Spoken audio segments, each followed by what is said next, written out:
Hello, everyone, and welcome to this episode of Skeptical Inquirer Presents. I am Bertha Vasquez, the Education Director here at the Center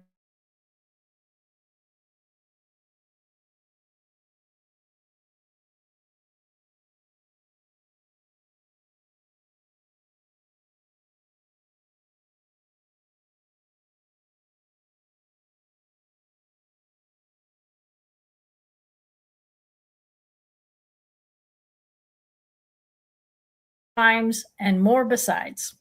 He appears frequently in the news media on topics, and his research focuses on public understanding of science. Boy, do we need that these days. Medical disinformation, research integrity, and mathematical modeling. He was a joint recipient of the 2014 Nature and Sense About Science, the John Maddox Prize for Standing Up for Science, and is a fellow of the Committee for Skeptical Inquiry. He is the author of Good Thinking, How Flawed Logic Puts Us All at Risk and How Critical Thinking Can Save the World. So after his talk, I'll be asking David your questions. So go ahead, put them in the chat for me so I can direct them as he finishes his talk. And before we join together in welcoming David here, please mark your calendars for SciCon 2026. That's June 11th through the 14th in Buffalo, New York, because nothing says vacation like critical thinking, scientific skepticism, and probably arguing politely about evidence over coffee. Come for the skepticism, but stay because you've just fact-checked your way into the most interesting weekend of the year. Okay, everyone, let's get started here. Please join me in welcoming David Robert Grimes. Hello. Hi, David. How are you? Thank you for that great introduction. I can't wait to live down to the kind words that you've put out there. It's been quite a day, so hopefully we can see screens and everything works technically here. We'll find out in a sec. That looks good. So without further ado, I'll jump straight into it. Just to give people at home, welcome from Ireland, where I am broadcasting. I see a lot of American names here. We're still getting over Paddy's Day, and I've just had my bicycle stolen today and had to rewrite this presentation on the fly because I corrupted the presentation. So this will be an adventure because I know as much what's in this talk as you will. So let's go with that and see how we go anyway. So who am I? I promise you this is the only musical theater joke. I have been introduced already, so I won't make a big deal of it, but just from background, I am a mathematical modeler by profession and a meta researcher, which means I focus a lot on the quality of research and what's wrong with it. And we're going to touch on some of that today. I've also been a policy advisor, a cancer scientist. I'm a chartered statistician. And as some of you will know me, I'm a science communicator and I contribute to outlets around the world like The Guardian or PBS or New York Times or Scientific American. And I've been around a lot. That is, by the way, The Irrational Ape is the UK title of my book. It's Good Thinking in America for reasons that we can speculate on from the publisher's end. Right. Now, the very first thing I'm going to do is I'm just going to give some definitions that you're really familiar with, but I'm going to give them because they come back again, and we're going to see them from two ends in this talk. Some of you might have heard me speak before, where I speak a lot about misunderstanding of science or deliberate distortion of it. And we're going to see this from a slightly different angle this evening, right? So misinformation is used as an umbrella term, which is kind of misleading and confusing itself. And there's different definitions of it just to make things nice and confusing. But just to put it in context, misinformation is typically considered the inadvertent propagation of false information, disinformation, the deliberate propagation of false information, and malinformation. Anyone has heard of malinformation? I'm sure some of you guys have, but it's the rarer, more evil twin. And we're going to, or triplet, I suppose, here. And we're going to see these in action because I think it's good to define them, because the first half of this talk, I want to talk about these things that in capacities and forms that you will know. And then I want to talk a little bit about how they actually affect science from the inside. So let's go straight through it, right? So we're very used to the extrinsic threat to scientific understanding and trust. This emotionally is hitting me in the feels right now because I had the bike stolen today. It was not by a man in a mask, but it would have been wonderful if it had for, narrative cohesion. The very first thing, and I talk a lot about medical information in my research, and I think this is the innocent version of, our misinformation problem. So by definition, misinformation is that which is false, but is spread inadvertently without an intent to cause harm. Typically, it's benign in origin. There's no evil motive behind it. Classic examples that we get. How many people have heard that sugar makes children hyperactive? Probably most of you, right?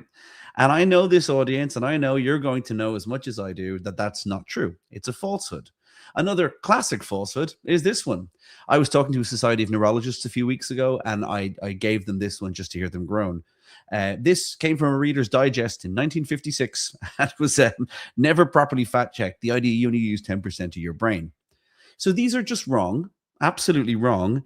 But oh, by the way, the sugar causing children to be hyperactive is really interesting, because if you tell parents their children are on sugar, they report them as being more hyperactive, which is a fantastic example of the nocebo effect, the evil cousin of the placebo effect. But this one, again, is a fiction.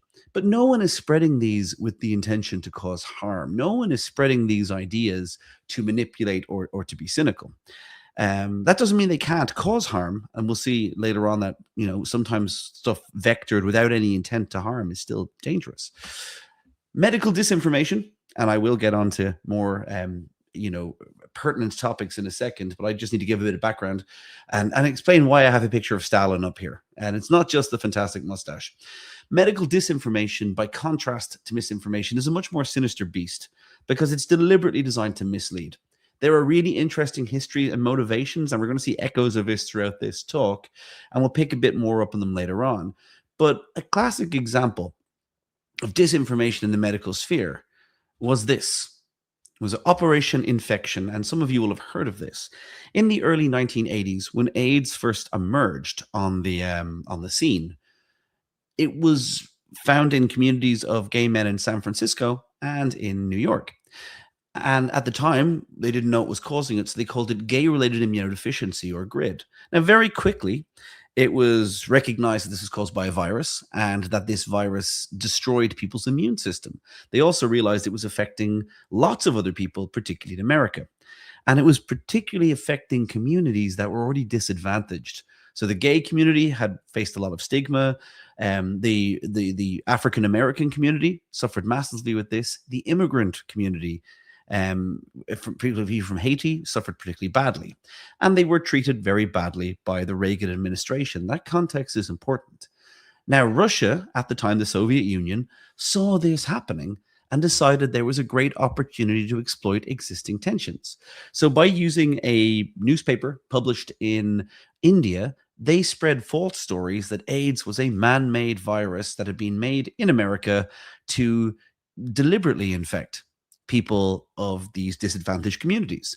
And as you can imagine, that created a lot of anger about people who genuinely were negatively affected. It was a lie. It was deliberately designed to exploit that existing tension. And a lot of disinformation is designed to do that, to either push an ideological narrative or a different kind of harmful narrative. By the way, this really, really backfired, because even though AIDS is very, very real, when it came to Russia, they needed to ask the help of American virologists. And one of the deals made was that they could get help if they would stop this ridiculous rumor. But that didn't stop it being, unfortunately, once you have disinformation out there, to this day, about 12% of the American population still believes this. So it's quite shocking. And I want you to play a game. I'm not sure if we can do this because this is a virtual talk, but when I talk in person, I love doing this. I was talking to medics last week. I want you to guess the year. Riots over vaccine mandates in public places, angry rhetoric across social media, and Supreme Court cases over vaccine mandates. Can anyone just throw me out a year, a guess there? I'm going to see if I can see it in the comments. Now, I'll take one or two if we can get them, or if everyone's asleep. That could happen too. Yes, so let's have a little look. We see 2020. That is a great guess. Anyone have a different guess? I will take any guesses going. Nearest offer 2022. These are great guesses, and it makes perfect sense to me. But I would argue it's probably older than you think. In 1850 and 1853, there was riots over vaccine mandates and vaccine requirements in the United Kingdom with the Vaccine Act. In 1890, in Canada, there was a vaccine riot. I wrote about this for BBC recently, the history of the anti-vaccine movement. And again, in 1905, there was a Supreme Court case in America about whether vaccine mandates were constitutional. And spoiler alert, they were deemed constitutional for the protection of all public health. So these arguments are really, really old. And it's also worth noting that the propaganda we see in the anti-vaccine movement is really, really old. Now, I'm a very sad person who collects this kind of stuff. I have a rake of originals in my home. This is my little welcome collection of weird stuff. And you can see this one here, I think, is from 1950 or 1853. This one is from 1885. This one's from 1905. So what you'll realize is the propaganda hasn't changed that much. It is disinformation. The people spreading this know it is false. And then we have very good evidence on this, but they're spreading it for an ideological reason. While Russia are spreading it, for example, to fester and create those divisions, people in the anti-vaccine movement and some of the alt health movement will vector things they know are false because it scares people and it gets this kind of reaction. So it's really important to realize there's a lot of motivations behind spreading this information. Brief thought experiment, and bring you all in here. I want you to consider the case of hydric acid. Now, I give this question to my students quite a bit. It's found in tumors, nuclear waste, acid rain, highly corrosive.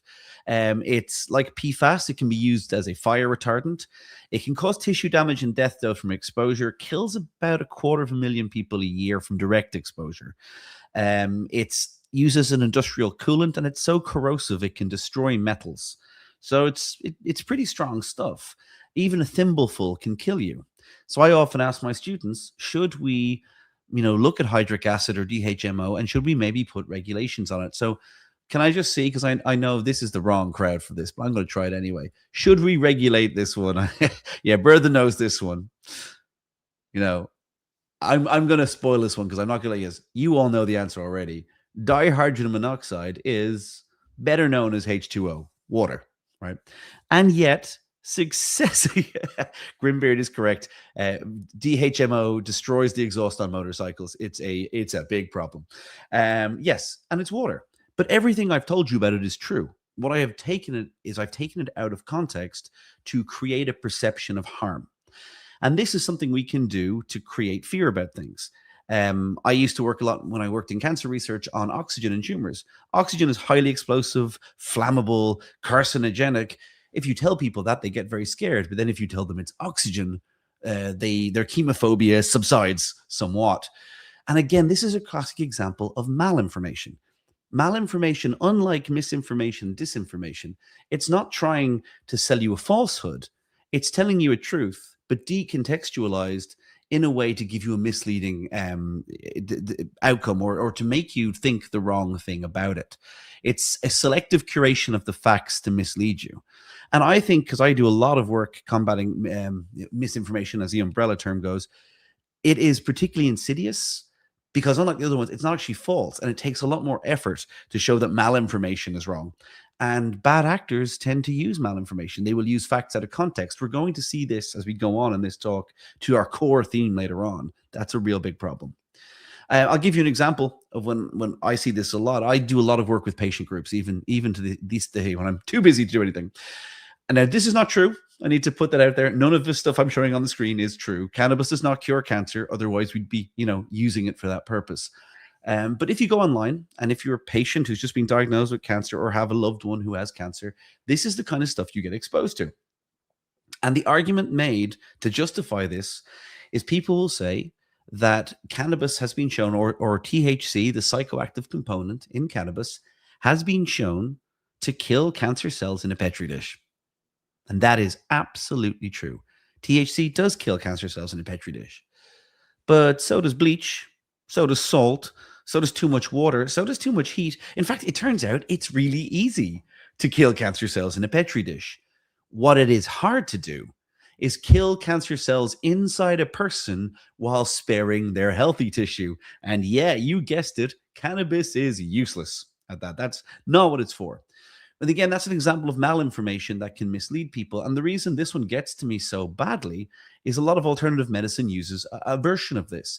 Now, Skylar Johnson in 2018 did a very famous study where he looked at patients who went down the complementary route and those patients that did not. And these two curves, if you're not familiar with Kaplan-Meier survival curves, don't worry about it. I'll explain it to you now.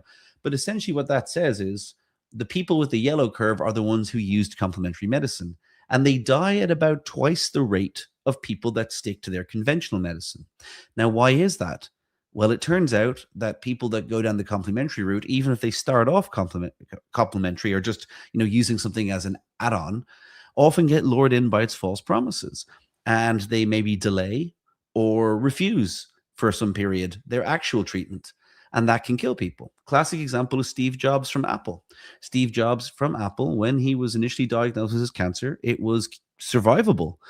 Instead of getting the treatment he was recommended, he went on Gersten diets and juicing diets and a lot of other unevident stuff, and he wound up dead because by the time he realized it was a problem, it wasn't working, it was too late to cure his cancer. Now, he's famous, so we know his story, but I can tell you from working with patients over many years, that tragedy plays out for families all around the world all the time. And it is something that I think we have to keep in mind.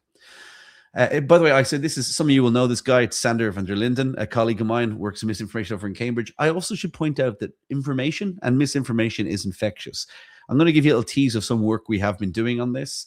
And this is the next test, if I can get an animated GIF or GIF, if you prefer, to work. Oh, by the way, I want to vote. Does anyone else think that, Sander looks like if you ordered Paul Rudd from wish.com? I see it. I'm not sure if anyone else does. I always, when I'm giving talks and mentioning them, I like to get a show of hands on that one so I can bring it back to him. But yes, so how does that work? Well, it turns out it's highly infectious. This is the true test of a PowerPoint. This is, by the little red ones, are disinformation spreading in a population. And you can see under different circumstances, they spread different ways. Green people are vaccinated. And over time, you have different dynamics. So it works very, very like, any infectious pathogen. And for that reason, viral disinformation and misinformation is well named because it infects people. Now, so far, I've told you a lot of stuff that this audience, be familiar with to some degree.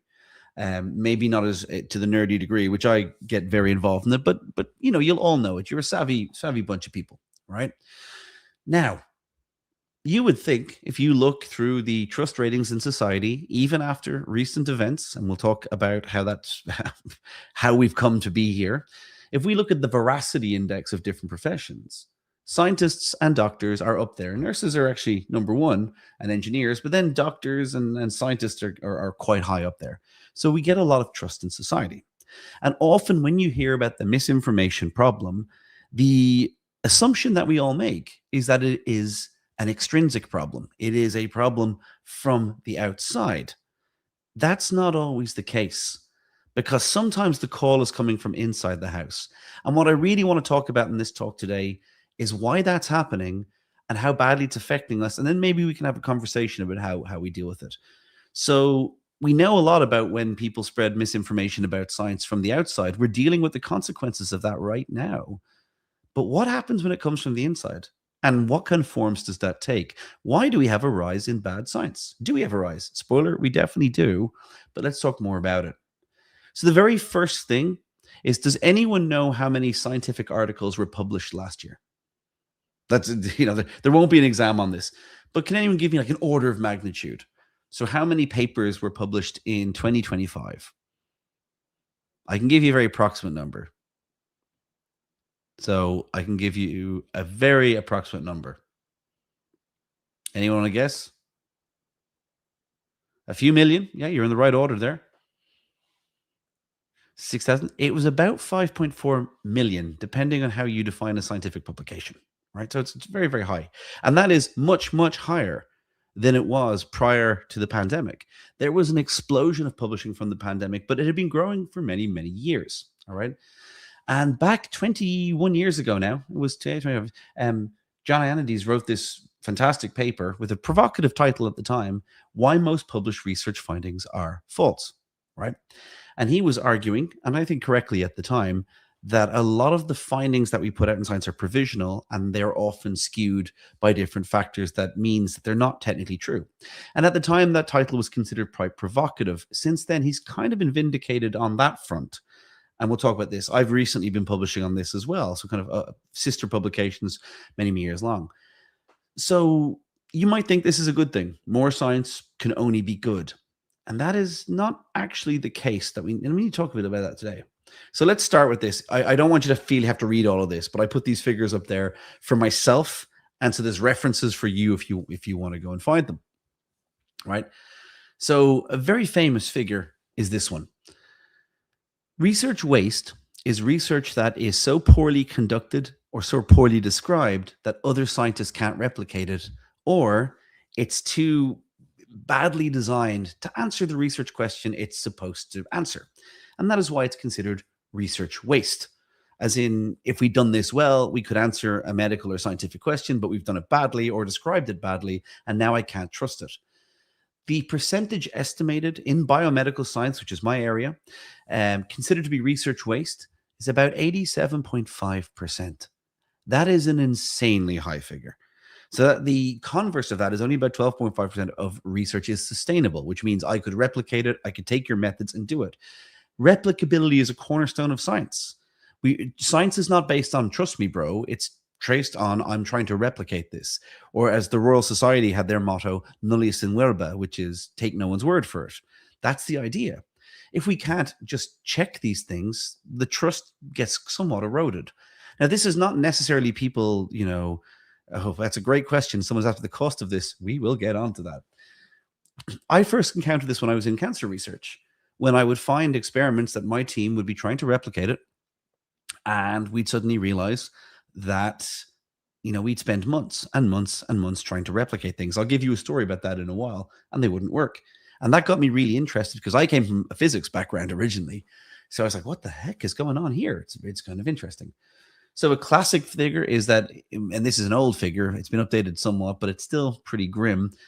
In one landmark experiment, they looked at old preclinical research, that stuff before it goes into humans, that had been done in labs that had, created new drugs or created new research for drugs.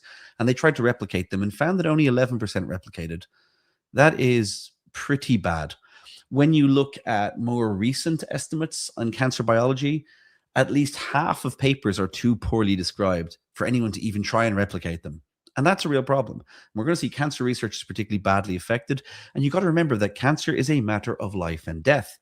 If we are making bad decisions in the lab before we get into people, we're in the wrong place altogether.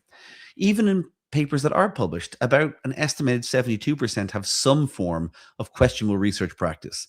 That is something that you shouldn't do, or that's not ideal or possibly misleading. We're going to see some examples of that as we go on. Some of them are statistical. Some of them are to do with images. Some of them are to do with how they share their data. And we're going to talk about how scientists fool themselves, a form of pathological science, in a little while. And the grimmest factor, I think, is research misconduct. About 1 in 25 papers, so about 4%, have some evidence of image manipulation, inappropriate image manipulation, where something has been trimmed or changed, and that without being declared. And while that might be innocent, that might be, I was just trying to clean up the image, it could also be quite sinister, and we can't trust it. And that's the big problem.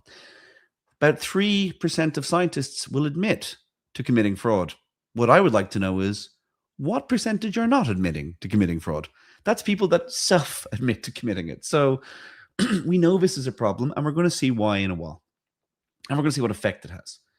Now, we have one lagging indicator of this because, again, that's a lot of self-reporting. One of the lagging indicators we have is a number of retractions. Now, this is data from 2023. It's worse for last year and the year before, but the dust still settles. It can take quite a while for papers to get retracted, and I'll talk to you a little bit about that. It's easy to look at some of these countries here with high retraction rates. Saudi Arabia is a very persistent offender. Pakistan, Russia, China, Egypt, Malaysia, Iran, and India are named here. But every country has a problem with retractions and replications. When we try, and it takes a lot of effort, and I will discuss it in a while, to get a paper retracted if you think it's suspect. And we'll see why that is in a little while. And this is a lagging indicator because papers are usually retracted many, many years after they were published.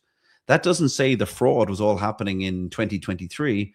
That fraud or that bad conduct that led to a paper being retracted could have happened decades before. We're only catching it now. And remember, the vast majority of these papers will not be caught. It is a very low risk thing to commit scientific fraud in one respect, because it's very unlikely you'll get caught. And that's a chilling factor we'll see in a while. So someone asked earlier on, what's the consequence? How much does this cost? Well, I got some bad news for you. So in 2020 to 2021 were seminal years for clinical trials. The COVID pandemic was hitting and massively, and about 400,000 patients worldwide were on clinical trials. And of them, 56% were in bad trials. What's a bad trial? It's a trial that is wasteful. It is too poorly designed to answer its own research question. And this had got into human research. So over half of the trials and half of the patients were half of the patients were in a trial that could not answer its own research question.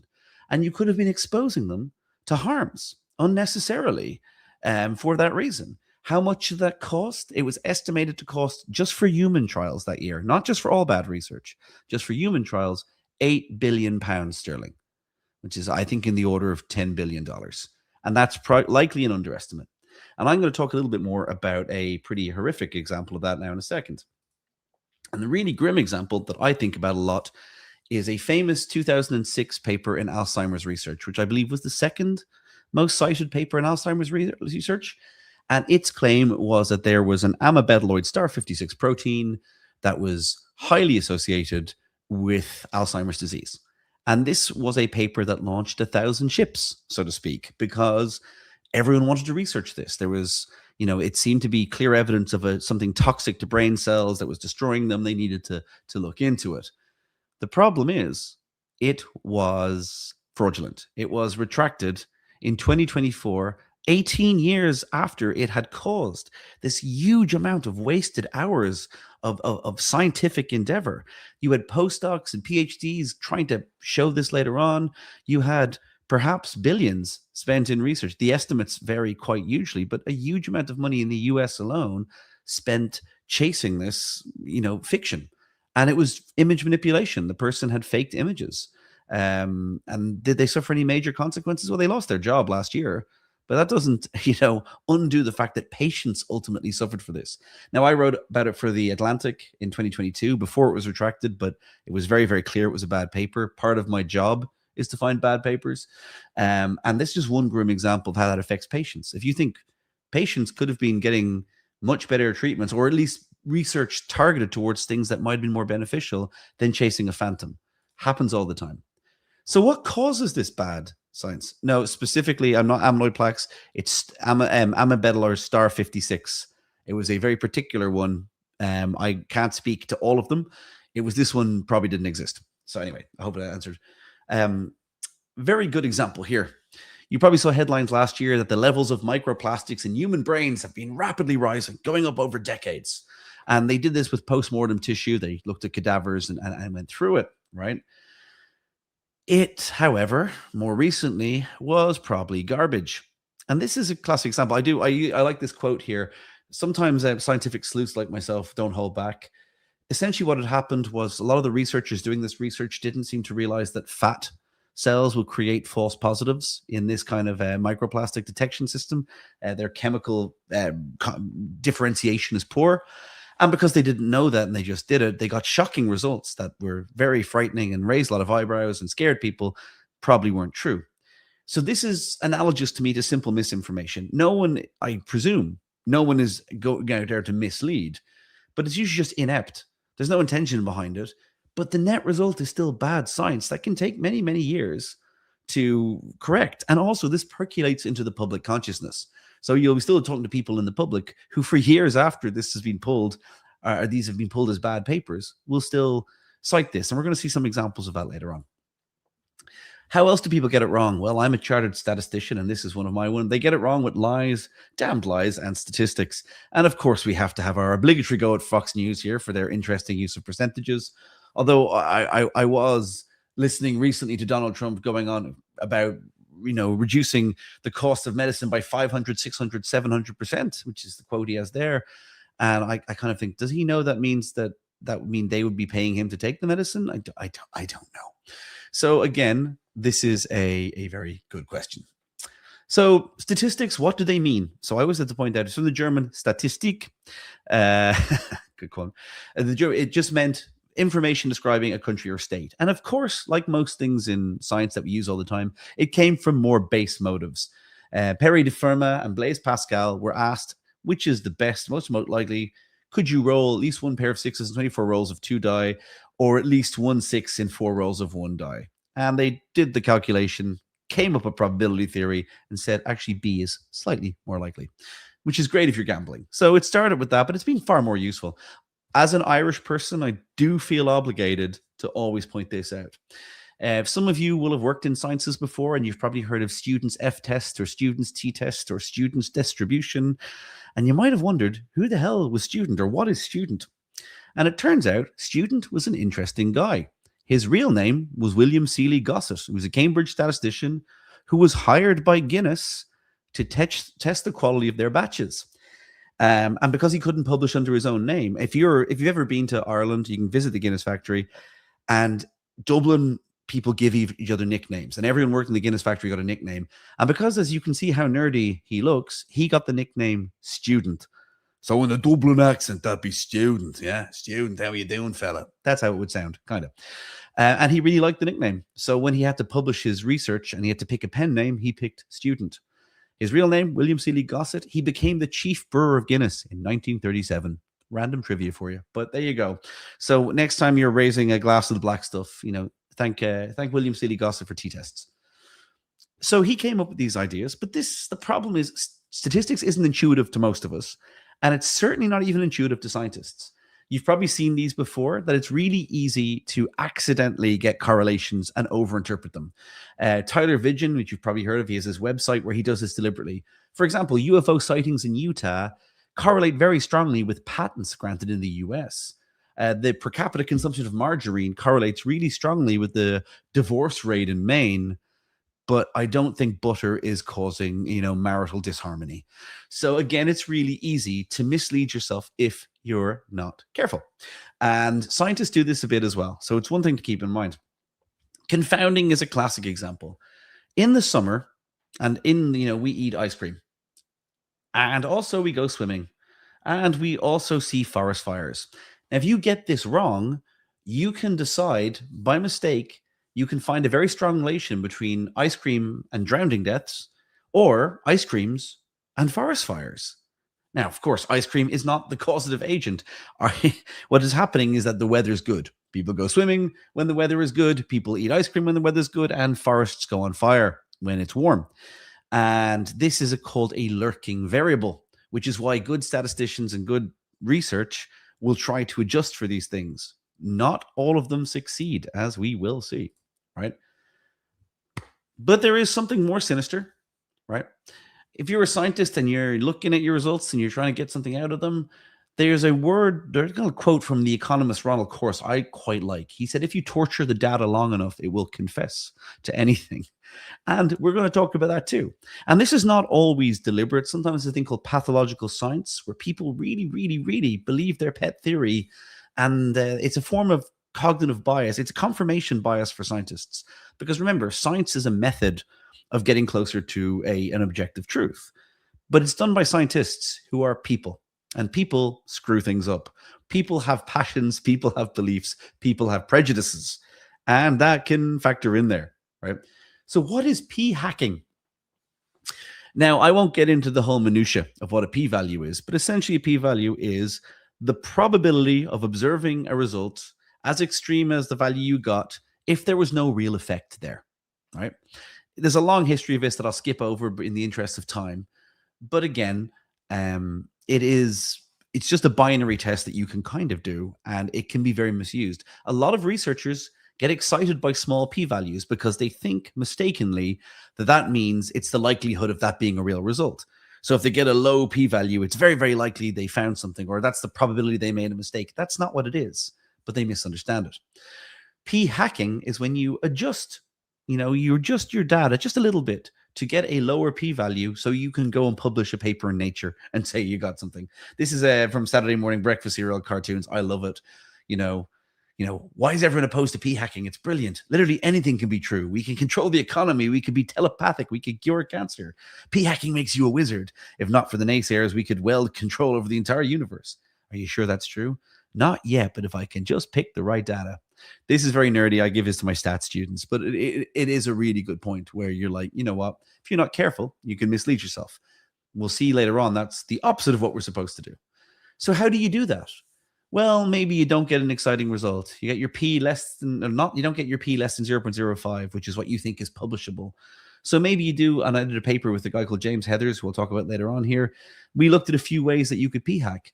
You could redact some data. Here's an example of something that doesn't really fit. There's no real effect. But if I just throw out this one bit of data I don't like, suddenly I get a very exciting looking effect. My p-value goes from 0.25 to 0.036. So I can publish that. Fantastic. People do an accidental version of that all the time. They get rid of outliers because they think, well, that doesn't really matter, when it might actually matter. The other thing we do is survivorship bias. I know a lot of you will have seen this, but in World War II, when they was fighting in the Pacific Theater, the American engineers would look at planes that came back from the dogfights and look where bullet holes were in them. And you can see loads of riddled bullet holes here. And initially they thought, okay, that's where it's getting shot, so we should reinforce those areas. And there was a statistician, Abraham Wald, who said, no, you're missing something. Planes that get shot in the cockpit or on the front engines, they don't come back. And this happens in science all the time, where we don't realize the data we have isn't representative because it has been filtered out. We see this in a lot of, someone mentioned being a psychologist, and I've talked to psychologists about that. A lot of the people that volunteer for psychology experiments are usually middle-class students who may not be representative of an entire population. And so you can be missing that out from a form of survivorship bias. You know, it's always a matter of expedience versus representativeness. I want to give you a question, though. Which one of these causes herpes?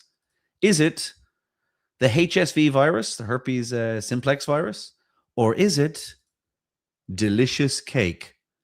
Now, this is a serious question. I need your answers to this. Herpes virus or delicious cake? Which one do you think is causing it? I think I've confused people with that one, but it's a valid question. Could I make it look like cake causes herpes? Yes. No, HPV causes human papillomavirus, causes genital warts. HSV is what you get in your lips, and some people get in their genitals, cold sores. So cake, someone says cake. That's all I wanted to hear, someone saying cake. You can falsely make an argument. It is caused by HSV, right? But what you could do is this. So if you look at the data from the national, the US national representative data, we can look at all the people who have herpes and look at their blood glucose levels. And what we'll see is there's no relationship. And we know that. We should know your blood glucose has no relationship to your herpes status because that's a virus. You either have it or you don't. But what you can do is you can keep adjusting your threshold for what's a low level of glucose and a high level of glucose. And as James Heathers and I looked at last year, if you find the exact sweet spot, you can make it look like your risk of getting herpes doubles if you're in the high glucose group, which is ridiculous. It would be bad science to do this. You might think that, this is bad. It is bad science. And we showed actually you can do that for any group of data. These, don't worry about what these graphs mean, but we showed that essentially, if you have any arbitrary group of data, you can always slide your goalpost until you get an effect. This is called promiscuous dichotomization, and it is something that you shouldn't do. But people do it. And I'll give you an example. I was doing some work for BBC a few years ago during the pandemic about the fears that 5G was causing COVID. You remember those halcyon days? And they sent me this paper to review, and they sent me the news about it. It was a paper that claimed that Wi-Fi and mobile phones and cell phones in America were causing miscarriages. It was terrifying. I mean, it was a scary sounding thing in a legitimate scientific journal. And what the authors had actually done is they had separated people into high and low groups of exposure, but then they had slid the dial until they found a threshold that gave them an effect. That is a fishing expedition. That is not how we should do science. That is p-hacking. And that paper came out in December 2017, and we didn't get a expression of concern on that paper, James and I, until 2021. It takes a long time to challenge bad science, if the journals even are interested. And it's a real bad thing. And this is a real problem. So there's a great paper last year that looked at this.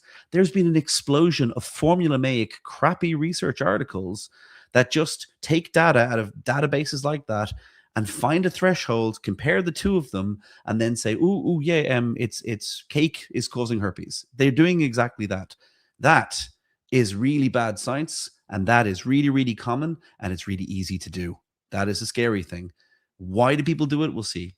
I won't get too much into this in the interest of time, but you can also do undeclared multiple testing, which is what they're doing. You've probably seen this XKCD thread where you can test every jelly bean and find out that none of them, are related to cancer. But then 1 in 20 chances you can get a false positive, and then you report that false positive. But if you didn't tell people you'd done all the other tests, well, a lot of scientists forget to tell people that bit. So you get false positive results. We also have an issue with predatory publishers.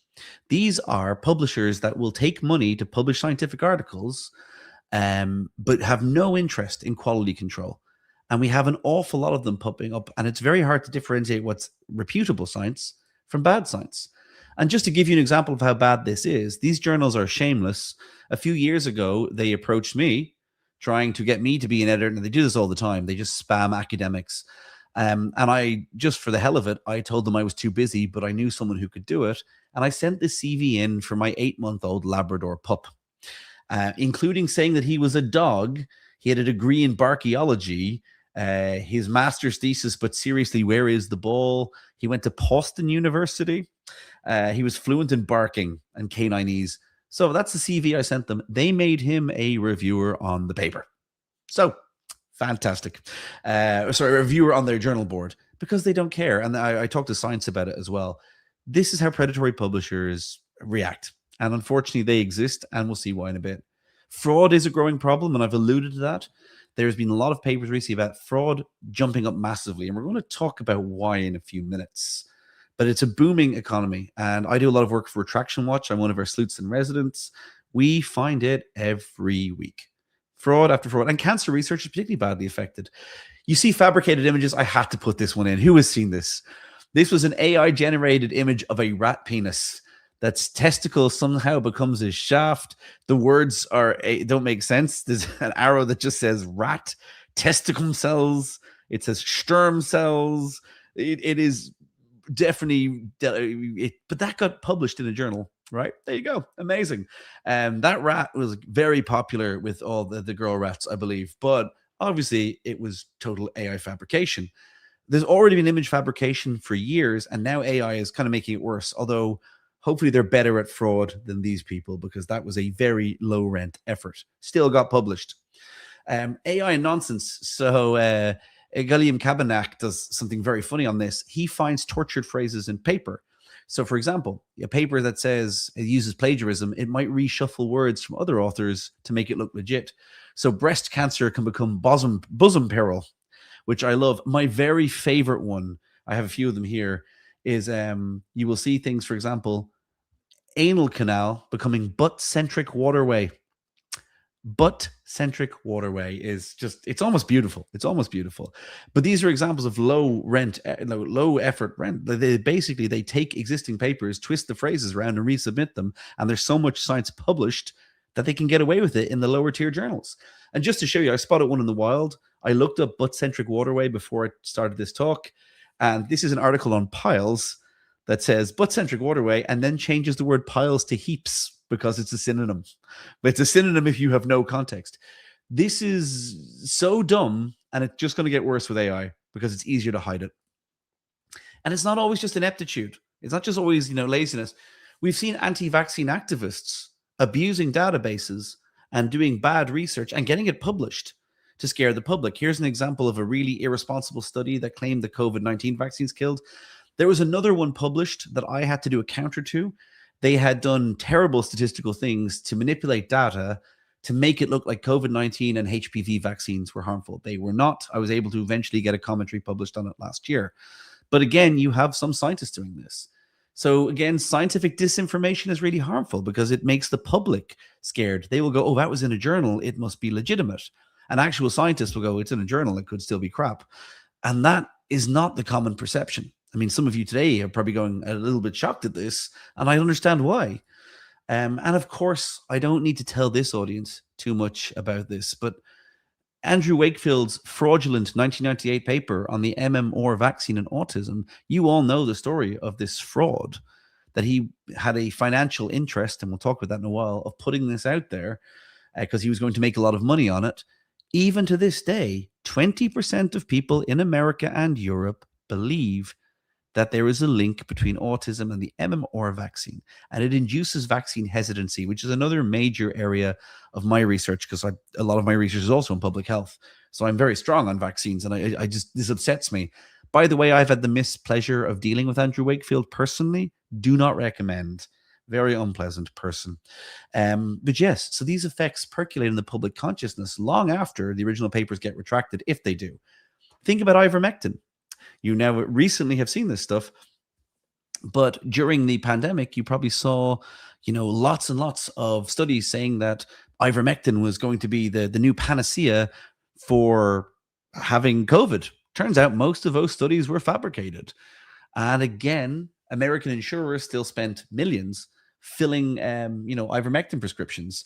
And again, you remember the famous FDA tweet, "You're not a horse, you're not a cow. Seriously, oh, stop it." Yeah. And James Heathers, my colleague, has written a great article, a real scan about ivermectin, that this shoddy science is not unusual.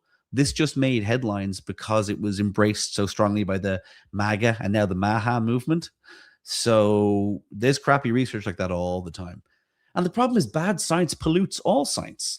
How do we know which papers are bad? Well, we don't.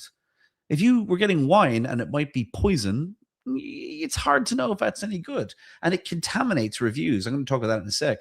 You've probably seen the evidence pyramid before, the idea that at the top there's meta-analyses, and these are, they synthesize all the evidence, and then it goes down lower, systematic reviews, randomized controlled trials. They're really high quality down to studies.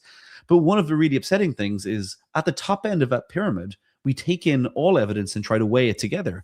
If some of that is poison and some of that is wine,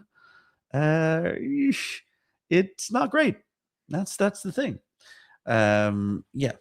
Let's get onto that. By the way, yes, we know about ivermectin in the history. Ivermectin is a very effective antiparasitic, but people were taking livestock doses, hence the FDA's comment.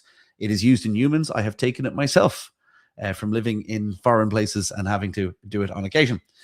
I did a talk for women's health recently, and we have loads of this where it really affects people. So a misinformation example in women's health was a famous study with letrozole, which is a conference study that suggested that maybe it would cause a congenital cardiac malformation. It turns out it was just really bad research. They didn't adjust for the fact that the women in the letrozole group were much older, which is a big risk factor for cardiac malformation in infants. When you adjust them, there's no effect. But in Brazil, they still canceled this drug, which is very effective for women because of that. And the other example in the UK was HRT. HRT for a long time was thought to increase the risk of breast cancer, but it was confounded again by age. The women on HRT were older, so that's a problem. And then again, there's fraud. I mean, I work a lot with Ben Moll on different things. There was one author in women's health that fabricated 263 studies all by himself. Which is shocking, because they then went into systematic trials and reviews. They went back into, studies that we now use to make evidence-based decisions. And they're not exclusive to women's health, but I just wanted to use this slide because I think it's important. So towards the end of the talk now, before we get into conversation, what drives this? Well, this is something I'm interested in. Publish or perish is one of the things in science. This is the idea that your success as a scientist is based on how much you publish and how much you're cited. And that's all really important to scientists. But there's always a temptation to, fake it a bit to get a more exciting publication. And unfortunately, academic jobs are really unstable. People can have, non-permanent contracts, trying to have families and lives. And it's very easy to get lured into doing bad things to get a quick result. And people do it all the time. And it's just shocking. Journals have a lion's share of the blame here, right? They're huge businesses. They have massive profit margins because they don't have to pay for their materials. It's done by scientists. They don't have to pay for their reviewers. It's done by peer review, which is volunteer by scientists. The research is funded by, in the US, the NIH or grants or bodies, and they just get money off it. The person who commercialized that was Robert Maxwell, the father of a very famous, it all comes back to Epstein, doesn't it? A very famous person there. I love this quote. Publishing scientific research is a highly profitable business, unsurprising because publishers are given the research, which is highly valuable, for free. Robert Maxwell, a notorious British bully who fell off his yacht and drowned after robbing the pension fund of his employees, got rich not through publishing the Daily Mirror, but through publishing science. That is true. And there's been an explosion of... So journals have a vested interest in publishing positive results that get them attention because that's their business model. And that is a problem. There's often financial incentives too. I have 2 papers coming out, one on collagen supplements and one on red light masks, that find that basically the research is crap. It doesn't prove any effect. And the only studies that are positive are people selling these things. So there you go. Bit of an issue. And of course, it's sometimes ideology. I don't even want to depress a largely American audience with this guy, but people have ideological reasons for hijacking science, or in some cases, destroying it. How do we improve this? Well, I have no easy answers, I'm afraid. One thing we can do is open science. I am a huge advocate of reproducible code, reproducible data, things being shared, because again, this is usually funded by public funding in one way, either through research bodies or the NIH.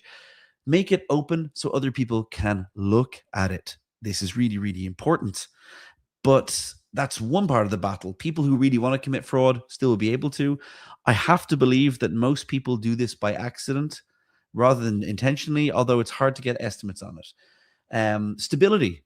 I mean, I know this sounds, I am a dyed-in-the-wool socialist, but I will say if you give people stability in jobs, they will not have to commit fraud to advance their careers. Unfortunately, if we want science as a society, but we don't pay for it, people can't afford to eat, there's going to be people that manipulate the system and get away with it. And the people that do honest research won't be rewarded for it. The other thing I said in a paper recently is that actually if journals stopped worrying about whether a finding was novel or positive, it would help a lot. I don't really care whether you find a drug works or doesn't work. I care it's reliable, because both are equally important. And again, we go back to the Feynman principle. In the interim, we just have to remind ourselves that not all science is perfect. In fact, it can feed back into our misinformation problem. We must not fool ourselves, and we are the easiest people to fool. With that, that is my random thoughts on this. If you want to hear more from me, you'll find me on these social media platforms, or you'll read me in here. I should warn you, these are the same book, just the blue one is the North American title, because I hate when people feel bad and buy both and then are like, hey, you're very similar in both books. They're the same book. I'm going to stop now, and I'd like to talk to you and hear what you guys think. I've seen some of the conversation as we've gone, but I'll shut up now and let you talk. Oh, sorry, I can't hear you at the moment. There we go. There we go. That was fantastic, but I'm very depressed. You just absolutely depressed me as a science teacher to hear all of this. I know you said, well, what can we do about it? Well, not much, but what would you do, especially for those of us who are not PhDs in science? Is there a way to check if a scientific study or test is a good one? Yes and no. So someone in the chat has a grim_beard has a great point there. Pre-registration is a really good idea. So one of the things I can do is, if you tell me before you do your experiment what you're going to do, then you can't move the goalposts after the game has begun. So there's already been a big move. Ben Goldacre in the UK, who I do some work with, Ben is great. He's looking at, also, like me, came from the pop understanding very much into the reproducibility side of it, because I think they're both sides of the same coin. I think if you can get people to pre-register trials and in preclinical things, I'm more likely to trust it. If you can share your data with me, and when I do experiments at my lab now, I'm like, we're publishing all the data. Anyone can look at it again, because I look at the data as a public resource. It used to be that scientists felt they owned their data. I don't think we do. I think we are best curators of it. And I think anyone who doesn't volunteer it automatically makes me a bit suspicious, because I will throw my data, my code at you, because I'm like, please, I want the validation. I want the pat in the head. So that's one thing we can do. How do we distinguish good science and bad science? With great difficulty. I think what we have to remind ourselves of, that science is always trying to strive towards the totality of evidence. So I think we have to be wary of being seduced by, very exciting initial results, or shocking or scary results because they often don't pan out in replication. Mm-hmm. So it's that thing we should do the same, and I say the same when we do with misinformation. If we can allow ourselves to keep a very detached, skeptical view of things with our critical thinking very in high gear, going, this is provisional. I would like to see more about this, and I would like to see if this withstands replication, because oftentimes it won't. I found it interesting recently with the microplastics one. I think you mentioned hearing a lot about that Yes. the reporting on it last year was huge, but the reporting on the fact that it was subpar and probably not true, I read that in 2 newspapers. I did not read it in all of them, and that's interesting as well. And when I do retract, I mean, I get a lot of papers retracted, not my own, thankfully, but I spend a lot of time like pointing out bad science. And there's even ones that make big headlines. There's often very little follow up on that. So I think people have to realize that media reporting of retraction is probably pretty poor as well. But that's understandable. That's kind of related to one of my favorite philosophers is Mark Twain, and he said, "A lie makes it around the world." I'm paraphrasing, but a lie makes it around the world before the truth has even put its pants on in the morning. Yeah. And once it's out there, it's really hard to retract it. And similarly enough, Jonathan Swift said, "Falsehood flies and truth limps behind." Oh, there you go. Great minds of different centuries, or not? Yes, Yeah, they were. indeed. They were 1 century between the two of them. Yeah. But Mark Twain being the American genius, I had to put the Irish one out there as well, just for please for do. balance. But yeah, it is. I know it's such a depressing talk, because I wish I really had an upbeat, positive message, but I'm just like, yeah. And my other talks are on misinformation and how that's killing us. So I'm pretty much fun at parties. Oh, yeah. I think I just ruined the party for everyone. That's pretty much right by the wine bottles and the whiskey bottles, I guess. Yeah, there's just out of shot. There's a lot of whiskey bottles over here. I think I need it myself. Not just to be a national stereotype, but partially. So here's a question from Jim the Earthling. That's really good. It says, can we flip things around and use AI as a tool to recognize and report on bad science? It's a great question. I sometimes try to. So when I'm working with Retraction Watch, I'll sometimes go, I have my own code that I've written to check, say, the statistical side of it, or I go, do these numbers look realistic? At the moment, AI is, again, a little bit sycophantic. So it'll always tell me, oh, you're so great for even thinking of that question. And I'm like, hey, stop. So the thing is, AI is a great tool for experimenting with things, but as an automated pipeline, it may be. I'm a bit of an AI skeptic for a few reasons. I have feelings about AI as a former physicist. I definitely have feelings about part of it, but I think it's a useful tool like anything else. But I think ideally what we'd like to do is stem the flow of the bad research in the first instance, because prevention is better than cure in public health and in bad science. Stopping this would be better, but I don't see a reason not to use it, Jim. I see a reason just to be cautious of what it tells you, because a lot of the plagiarism detectors, for example, and if any of you work in academia, we give our students, they turn it in and it gives a AI detection score, which is nonsensical because we can't see inside the black box. I need to see inside the black box. I need to see how the motors touch. Otherwise, I'm a little bit scared of magic. Indeed. Here we have a question from Paco 2761. He asks, well, how do we incentivize publishers to perhaps publish more less than exciting but actually good studies? That is a great question, and it's a great example of a law of unintended consequences. So originally, the idea of open access journals, like PLOS ONE, the Public Library of Science, and things like that, they had a really, I think, a highbrow message where they were like, no, we're going to publish anything as long as it's scientifically valid. We're going to break this fixation on novel results. And the way they funded that was, through author contributions. Like, get published, it's going to cost you $2,000 from your university, whatever else, right? Unfortunately, a lot of other predatory publishers saw this as a great business model. And that is why the entire explosion of predatory publishers happened, because they were like, people will pay us money to publish their papers. Yes, they will, because they're desperate, and or they don't know that these are predatory. And that was one idea, was to incentivize by making the open access publishing movement the cure for that. But now Nature and Science and Springer journals have their open access thing. They can now just charge you $5,000 to publish your own paper that you've already done the research for. I got a bill once for $10,800 for a paper that I had. I had to actually point out to them, I don't have that kind of money in my grant left, and they just publish it. And they're like, fine, okay. But usually they would expect that kind of money just to publish a paper. So unfortunately, that didn't work.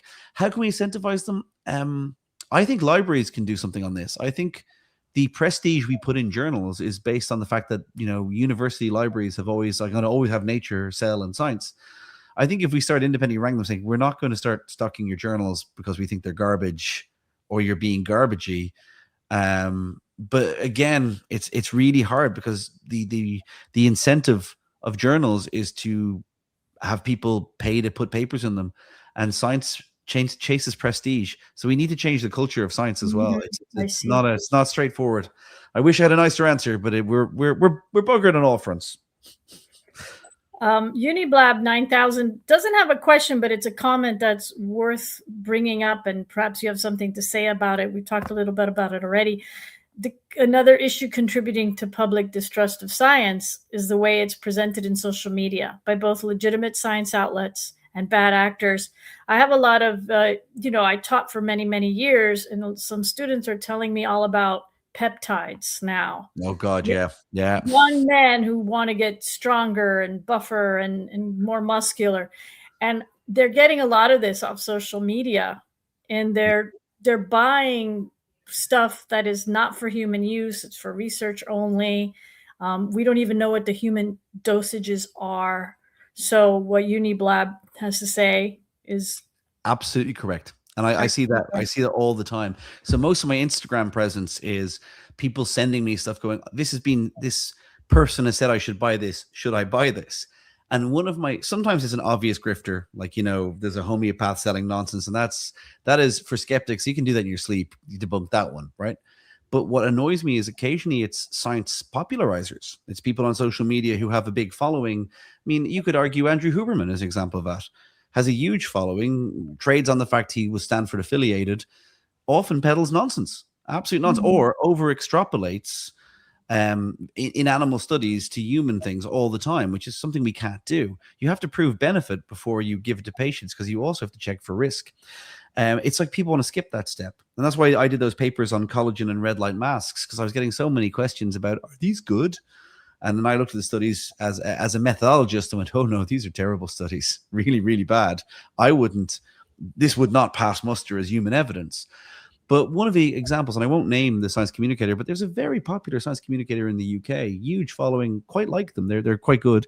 I saw them on a podcast recently going on about why the science proves that you should use red light masks and you should use collagen. And I'm sitting here going, you haven't read the science. Like, you're a mathematician by training or whatever else. But I'm like, we have looked at the methods and they're crap, which is why we don't recommend them, and I understand, like, it's very hard to work out what expertise is. Like, if you ask me to rate psychological research, I'd be useless at it because expertise is so specific. So it is a hard one, and science popularization makes people think a lot of the time that scientists, he as a scientist, he knows everything. Like, I know that much. I know like 3 things very well, and the rest of it, I'd be like, maybe, don't know. Yeah. So Kevin Max is asking, he's also wondered about the research behind sudden explosion of the number of people who have AFib. My mom, Kevin Max, is one of them and has had a surgical procedure, more than one, and also ADHD. And don't we all have some level of these things as currently described by the research or by social media? Yeah, that's it. Look, I won't speak for the AFib one because when you get into cardiology, I get confused. Yeah, that's not in your wheelhouse, right? The ADHD one is interesting because it's a classic example of, at least now I'm seeing this in Europe quite a bit, expanding diagnostic criteria and lower sensitivity testing. As in, to get in over in Ireland, to get an ADHD diagnosis, you need one person to sign off on it. And there is currently, and at least in Europe, there's been some discussion over the fact that a lot of these people are doing this almost by proxy. And it's also being driven, it was for a time being driven by people that got compensation in exams for it. So there was a lot of parents pushing their kids up there to get this for advantages. And that's a hard one. The other thing as well is that it is we need proper sensitivity and specificity in our testing. But if you change your testing criteria, you'll catch a lot more people, whether it's actually a disorder at that stage. Like I always, I was doing an interview with a psychiatrist for a podcast recently, and he joked, he goes, "You are most definitely a case of undiagnosed ADHD, but it doesn't seem to be causing you any harm, so I wouldn't medicate you." And I'm like, excellent. That's because I just, he was half joking, but he was saying like, he goes, "I have people coming to my office saying I need to give my kid a script for this so they get an extra half hour in their exams." And I don't know. But again, I will say the diagnostic criteria has to be very tight, or else you can mislead and you get false positives. And that can be a real problem as well. I have a friend who works at a private school, and she says, I think 40% of the kids have extra time on very important tests here in the United States, the SAT and the ACT. And the people grading the tests don't know who has that extra time. And when it shows up on their college applications that they got these very high scores, the colleges don't realize that those kids got extra time on those tests. And it's a very expensive private school. It becomes, unfortunately, and this is a great example of metric manipulation. I mean, it's the same in science.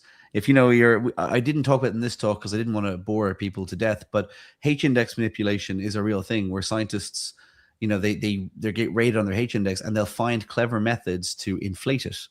And again, if the metric becomes the goal, if you think I'll get extra time in an exam, that can affect things as well. So it's a really complicated question how we deal with that, because we don't want to, we want to be helping people who have, some kind of disability, but we don't want to be just making the diagnostic criteria. Yes, absolutely. Hey, before we end this, somebody's asking, they can't find you on Blue Sky, and could you double check? Yeah, I could. I'm trying to. 10. He says. Yeah, I see it there. I'm trying to post the comment, but it keeps telling me the comment has failed to post. I obviously look suspicious to someone. I'll tell you what I'll do. I'll see if I can. It is profile. It's drg.bsky.social is what it says, but I think it's different servers. Blue Sky confuses me. So if anyone wants to post link, Kevin's found them. Maybe Kevin, if you could drop the link in there. Yeah, if you wouldn't mind, Kevin, because for some reason the chat says no to me. Chat just says you've talked enough. You cannot add anything further. You Irish gumbean. That's what it's just said there, and that's understandable. It didn't say exactly that, but quick story. My son did an 8th grade science fair project. It was a very good project, and he didn't get what he was expecting. It was about how, in the presence of a ladybug, aphids make more babies. They have a higher fecundity in the presence of their predator. And everything showed that the aphids made more babies, but when they ran the t-test and the p-test and all that business, there was no statistical difference. Significance, excuse me. And I was shocked to see this grad student playing with my son's numbers this way and that way and the other way to see if he could get statistical significance out of the data. And I've been teaching at that point science for 20 plus years, and I didn't know they did that. Yeah. And I was like, no, you know what? It's okay. It's okay. If it's not statistically significant, we'll talk about that in our conclusion. It's okay. What else? That's okay. I had to tell a PhD student of mine, I'm like, it's okay if your result is null. You did it really well to show that's definitely not a treatment we should use. Right. And she was initially like, but I didn't get. Yeah, I go, that's great. I go like, normalize the fact that most results shouldn't pan out. We should be suspicious that so many seem to pan out. I can give you 2 very short anecdotes about how I got into this, and they were both similar. One is I worked with this fantastic biologist in Oxford when I was over in Oxford. And I was the mathematical modeler in the team doing oxygen stuff, and she was the biologist. And they hired this superstar PI. He was, had Cell papers, Nature papers, Science papers. Wow. Oxford really wanted him, loves him. They hired him in, and he had done this experiment on hypoxia in rats. And we did a lot of work on hypoxia and low oxygen. For a lot of biological reasons, it's interesting in cancer. I'll spare you them for now, but if you ever want to know about radiobiology and cancer, I'm your man too. And he got very excited about this, and Pravitra goes, I'm going to replicate that because I want to build in that experiment. I think it's really exciting. Now, if you've ever worked with mice, academically, they're really hard to work with. And she spent 6.5 months coming in on weekends, making sure they're well fed, looked after, because you have to look after them really well. There's legal requirements and ethical requirements as well as lab requirements. And she does all this, and she cannot replicate the result. And she eventually goes up to the guy and she goes, "Hey, can you help me? I'm really struggling." And he went, "Hey, Pavitra, don't even worry about it. I did that experiment in like 320 mice and it only worked in 14. So I published them." Now, my favorite part of that story, is that Pavitra's husband, who was a friend of mine too, was a statistician. So when she told that story, he just started screaming. He was very upset. The other thing I saw firsthand in Oxford, which made me really interested in scientific fraud, was a guy who came up to me and asked me to use one of my methods. I had a cool method for detecting, mathematical method from imaging to work out how much oxygen was being uptaken by a tumor. And he wanted to use this because they were repurposing some drugs that they thought might be beneficial in radiotherapy. And I said, cool. And when I looked at his result, it just didn't work. I ran my tools on it. I said, "I'm sorry, man." But I said, "Look, there's no problems." I go, "If you want to change the dosage, rerun the experiments or whatever else, if you think it, if that's non-toxic, I'll analyze them again." I said, "Sorry, it didn't work out, but there's loads of other drugs, I was at a conference a few months later and I saw him present slides on a big paper they'd had and a £4 million research grant they just got. And I looked at the images and I went, "They're the images I analyzed, but you flipped the labels on them." And I tried to find him and he ran away from me. He wouldn't do, and then I was warned, "Oh yeah, no, he does this all the time." He made £4 million on, so his career is made on a result that is probably fabricated. And I remember just going, and so many good scientists who I worked with who were excellent and diligent were suddenly realizing, I can't afford to have a family on a scientist salary with no career stability next year. So I'm going to drop out and be in, an actuary or an engineer in a firm. And it just annoyed me that we're retaining terrible people because we're not realizing that terrible people will manipulate the system. We've built it on trust and we have no checks and balances for that trust. I didn't know it was this to this extent. Let me ask you here. I've got people are really chiming in now, but I had a really good question a second ago. Is there a difference between, okay, hold on, I'm so sorry. I had it and I was checking, is there a difference between studies that are publicly funded versus studies that are industry funded? I'm paraphrasing the question because I can't find. There it is. Thank you. It's an excellent question. And the answer is complicated. So for years, we would have thought pharma studies, we would have been a little bit suspicious of pharma studies. But because of regulation, they have gotten very, very good. And they also outsource a lot of their research to contract organizations, CROs. So these are professional bodies just designed to do experiments. And they cost a fortune, which, pharma companies can afford, right? Which is insane. So in that regard, they're industry funded, but they're conducted very, very well. However, industry funded in early stage research worries the hell out of me.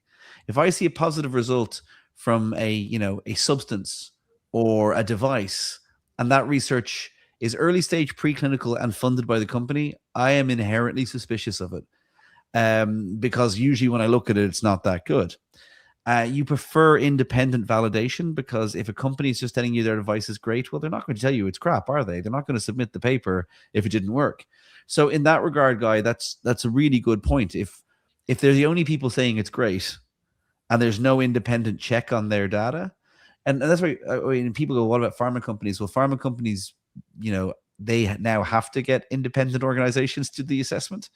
But they don't usually go into trials unless they're pretty convinced they're going to have a result because, they bury all research that doesn't suit them in the pre-lab stage. But yeah, you're right. So I would say more, and I would also say more science should be publicly funded for so many reasons. Firstly, job stability for people, which we've talked about, making better science. But also, if a pharma company or a private company invent a product, we have to pay them a fortune to use it. If that is discovered in a lab that's publicly funded in Cornell or Oxford or Trinity College Dublin over here, wherever, and it's publicly funded, that's available for the public at a nominal cost. you know? Mm. So I would say if we stopped outsourcing our innovation to tech giants and to pharma companies and people who just want to make a quick buck or not so quick buck, but that would require, you don't know when the payoff is going to be. But I think the classic one is the NASA example. Most of the stuff that came out of NASA immediately went into the public domain, which is Yes. great. And I think that's always my success story. I know it cost a huge amount and there was a vested interest in NASA being funded at the time, but we benefited from the fact that NASA made these discoveries and made them public. If they'd been private companies, we wouldn't have contact lenses at the moment. So that's the thing, Along with many other things. Exactly. Yeah. Well, I could keep going because I find this absolutely fascinating. And I know some of the people in the comments were saying, yes, keep going. This is amazing. Please, folks, please share this webinar. I think this webinar is just solid gold. And again, let me remind you that from June 11th to June 14th in Buffalo, check out our webpage for SciCon. That's the Committee for Skeptical Inquiry Conference. There you go, along the ribbon there at the bottom. And incidentally, next week, March 26th, is National Science Appreciation Day. Real science, good science, not the type of science David's talking about. Oh dear, yeah, I've really ruined that for everyone, haven't I? Sorry. So go to Science Saves and share your story as how science has improved your life or the life of someone you know. You could send it in by text as an anecdote or a video or a photograph and let us know how science has improved your life or the life of somebody you know. And wow, so David, thank you. Thank you for having me and enduring me, I should say, for this time as well. And you pulled that off beautifully, considering that you put that PowerPoint together after everything that happened to you today. I had a much more focused talk, and then it corrupted, and I was like, "Oh, you are kidding me!" And it was in the main. I could have gone back to my office to get a version of it, but I was 2 hours away, and I'm like, "Nope, I'm just going to rewrite a talk from scratch." Wow. So there was Frankenstein bits from different things I'd done, and there was bits I made up on the fly, but it seemed coherent. It was coherent. I think we all learned something, and yeah. I mean, I learned that I should be more prepared, which is very important, but we learn these things. And I hope you either find your bicycle or get a bike. It's okay. I've got whiskey on the shelf. If nothing else, I will ground my sorrows, and that's the best way to go. And look, I've kept people very long, but if people have more questions, they'll find me. I'll stick around, or I'll be on social media, or just drop me a line anywhere. Thank you. It is awfully late for you over there, isn't it? Well, I'm a bit of a night owl, so I'm just waking up now, which is the problem. It's just, I'll be awake for another 3 hours, which is great when you have 9 o'clock meetings. Yes. I'm going to end with Grim Beard. I like how he said it. Thank you again, David, and thanks to CFI for putting this session on. It's been absolutely excellent, if perhaps a little depressing. I need to pick more upbeat talks. One of these years I will, but not anytime soon. Not anytime soon. Well, thanks, everyone. Thank you for joining, and have a good night, everyone. Thanks, David. Thank you very much. See you later on.